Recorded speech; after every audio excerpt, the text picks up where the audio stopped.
Suite à la publication de la liste des candidats à l'élection présidentielle, prévue de se tenir le 25 octobre 2025, les députés, membres des groupes parlementaires PDCI-RDA et PPACI à l'Assemblée nationale, ainsi que les députés non inscrits, que sont l'ancien Premier ministre Pascal Afin-Guessan, M. Assalé Timoko et M. Diabidien Olivier, tiennent à exprimer leur profonde désapprobation face à la conduite calamiteuse de ce processus. En signe de protestation, les députés de l'opposition, PDCI-RDA, PPACI, ainsi que les députés non inscrits, décident de ne pas participer à la cérémonie solennelle de rentrée parlementaire marquant l'ouverture de la deuxième session de l'année 2025.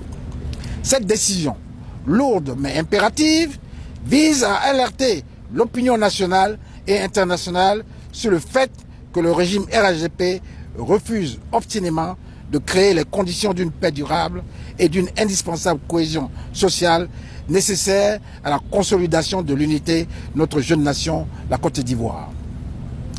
Par ces agissements, le régime dirigé par son Excellence, Monsieur le Président Alassane Ouattara, met gravement en péril l'unité nationale et ouvre la voie à des lendemains incertains. En ignorant les nombreuses alertes données par les institutions et organisations internationales, ce régime expose notre pays au drame qui avait déjà endeuillé lourdement les familles de nos compatriotes à la suite des scrutins présidentiels précédents organisés dans les mêmes conditions. Monsieur le Président, les députés de l'opposition, PDCI, RDA et PPACI, ainsi que les députés non inscrits, ne sauraient se taire face à de telles dérives et se rendre complices de l'essor progressif d'un régime autocratique en Côte d'Ivoire. Depuis l'instauration du multipartisme en 1990, la Côte d'Ivoire s'est engagée sur la voie d'une démocratie fondée sur l'expression des diversités d'opinions et la confrontation pacifique de projets de société.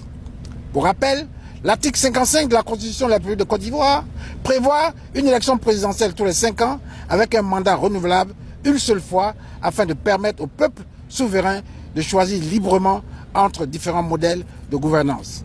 Ce processus devrait être simple, transparent, inclusif et consensuel grâce à la mise en place d'institutions électorales indépendantes, impartiales et équilibrées.